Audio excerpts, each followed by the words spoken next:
Dans un quartier populaire de Bamako, où les prières du matin résonnaient entre les ruelles animées, vivait l'imam d'Amba. Respecté de tous, il prêchait la droiture et l'honnêteté à la mosquée, incitant les fidèles à la charité et à la justice.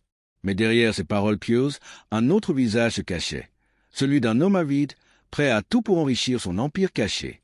Depuis plusieurs années, un projet communautaire avait été lancé pour construire une école gratuite pour les enfants du quartier. Les fidèles versaient généreusement leurs dons à la mosquée, confiant que leur argent servirait une noble cause. Mais, dans l'ombre, Damba détournait une grande partie des fonds, investissant dans des biens luxueux et des commerces discrets sous des prête-noms. Pour garder son secret bien enfoui, il s'était allié à l'adjudant Boubacar, un policier du quartier tout aussi corrompu. Boubacar fermait les yeux sur les malversations de l'imam en échange de grosses enveloppes d'argent et d'un soutien discret pour asseoir son influence sur le marché noir local. Tout fonctionnait parfaitement jusqu'au jour où Mariam, une jeune enseignante bénévole du quartier, découvrit que les comptes du projet ne correspondaient pas. Les sommes annoncées étaient bien plus élevées que celles réellement utilisées. Soupçonneuse, elle commença à poser des questions.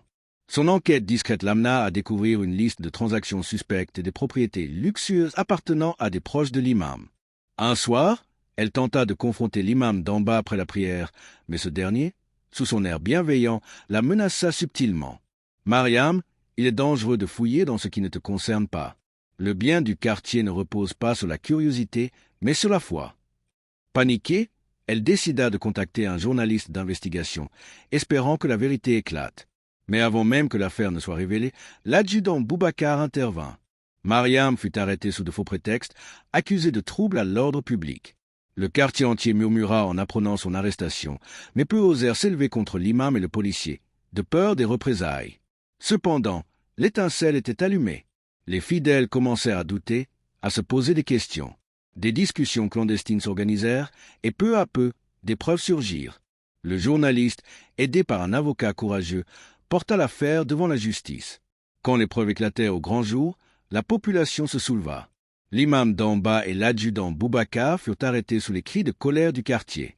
L'école, qui n'avait jamais vu le jour, fut finalement construite avec les fonds récupérés.